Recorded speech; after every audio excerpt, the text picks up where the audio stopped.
Susan Niesloss. I'm taking a journey across America, meeting people and visiting places you've never heard of and sharing stories that have never been told. Jewish pioneers, communities, and entrepreneurs, all rich in tradition and culture, all part of the Jewish experience. It's an adventure you don't want to miss. Anaheim, California, here in Orange County. It's about an hour south of Los Angeles and best known as the home of Disneyland. But it was also home to a group of German pioneers, many of them Jewish, who came here in the mid-1800s and left a lasting legacy. A legacy most people know nothing about. How did Anaheim get its name? The name Anaheim is from German, Anaheim, Anna's home, named for the Santa Ana River, Anaheim, home, and it was named by the 50 original German pioneers. The two earliest founders were two gentlemen named Charles Kohler and John Frohling.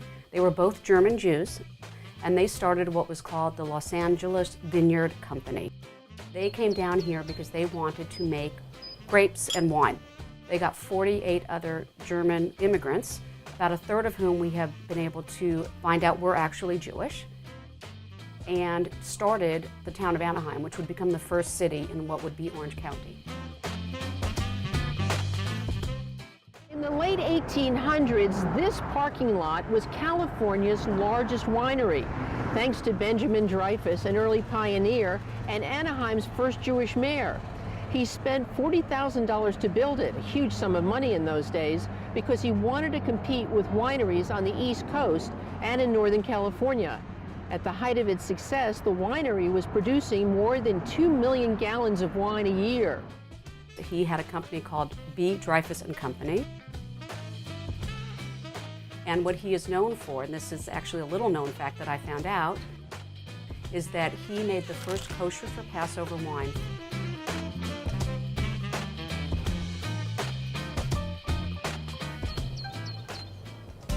So the house where we're sitting, Dalia, is very famous. It's a historic landmark and has a lot to do with the history of the Jews in Anaheim. And also the history of Anaheim as a whole. The house was built in 1882. It is a Queen Anne Victorian. It's actually been in magazines, spotlighted for its beautiful architecture. The man who built it, his name was Hippolyte Cahan. He married a woman who was the daughter of a pioneer, not Jewish. They had many children, and they lived here. But Cahan was Jewish. Cahan was Jewish. He was an Algerian Jew. The reason that the Jews did so well here, there were two. Number one, there was very little, almost no racism or prejudice or anti-Semitism. You're talking about in the early days. I'm talking about the second half of the 19th century. The Jews were given incredible opportunities. They were known to be very intelligent. They were known to speak different languages. They were known to be trustworthy. And they were also known not to be big drinkers.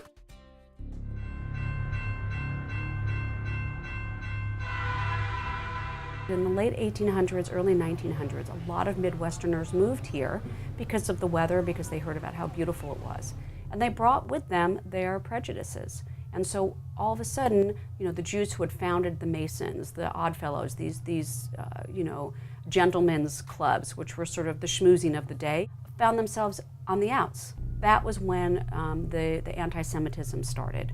What power? There were histories that were done, a lot of them in the 20s and 30s, about the founding of Orange County and the pioneers, and they would say, so-and-so was a pioneer, and if the person was Jewish, they would just not say what church they prayed in. What is interesting is that Benjamin Dreyfus, who was the only pioneer with a decidedly Jewish name, is the only one not mentioned. So there was whitewashing. So fast forward then, World War I, Yes. World War II ends. A lot of people came back from war. Some of the Jews who moved here didn't want to identify themselves as Jewish, and what happened then? The John Birch Society was a big deal here, and they were against Catholics, they were against blacks, anybody that was not, white Protestant, and they were against Jews. I got out of the Navy and came to Santa Ana after World War II. A man by the name of Williams, who had an office right across the street from the temple at 8th and Bush, and anything that was Jewish he would try to connected with communism. And he was being paid by quite a number of people to try to do that. I was a member of the Kiwanis Club for over 20 years, and I was the only Jewish fella in the club, and you could feel some of the anti-Semitism. Sometimes they used to tell, jokes that they thought was funny, but I didn't think were funny. For the white race! For the white race! The Ku Klux Klan actually was very powerful here at one point. My wife and mother-in-law both lived in Anaheim. Somebody had lit a swastika on fire in their front lawn. The Ku Klux Klan had been big in the 20s, but they weren't after that. They were actually kicked out by the city council in Anaheim, to their credit, all of whom were not Jewish.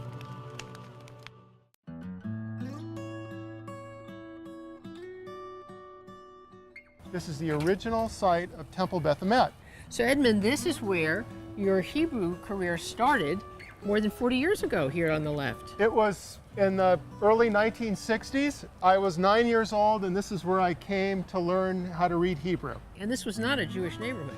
Not a Jewish neighborhood, but not far from where the original settlers settled. So I've been living here for almost 95 years. We had no Hebrew school, no temple. It was in the late 20s. They established a camp, a Jewish camp, up in the canyon. We used to go there once in a while, and that was the only thing really Jewish we did. What was your experience like as a Jewish boy? As a kid, I can remember that at times I'd hear kids saying negative things about Jews, and I didn't quite know what to do about it. And there was a kid I remember in high school, very smart kid, came up to me on lunch hour one day and asked me, he said, "Why did you kill Jesus?" I think the key thing for me is that you still felt, growing up here as a Jew, that you were a bit of an outsider. This first grand search for beauty and talent to find the girl that above all you like. In 1967, there was a young woman named Sharon Bernstein, a high school junior, and she wanted to enter the contest. And she was told she absolutely could enter, but it was recommended that she change her last name because it was so obviously Jewish. She did not, and she went on to win Miss Anaheim for 1967 with the name Sharon Bernstein.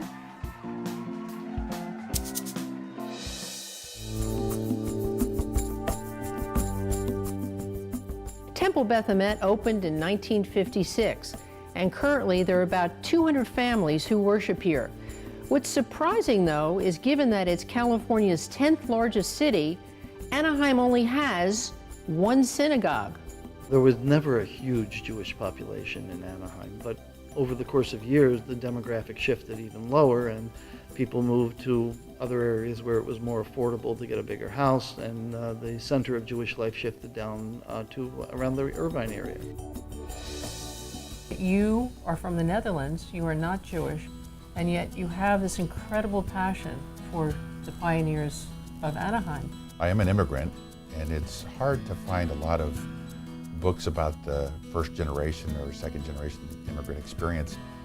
Just an amazing history of the Jews coming to California, and it's sort of like, okay, come settle in, get established, give back. Jewish people, I think, helped this area to grow because they were hardworking people, and they had shops and stores, and like I say, doctors and engineers all came out here and helped this community grow.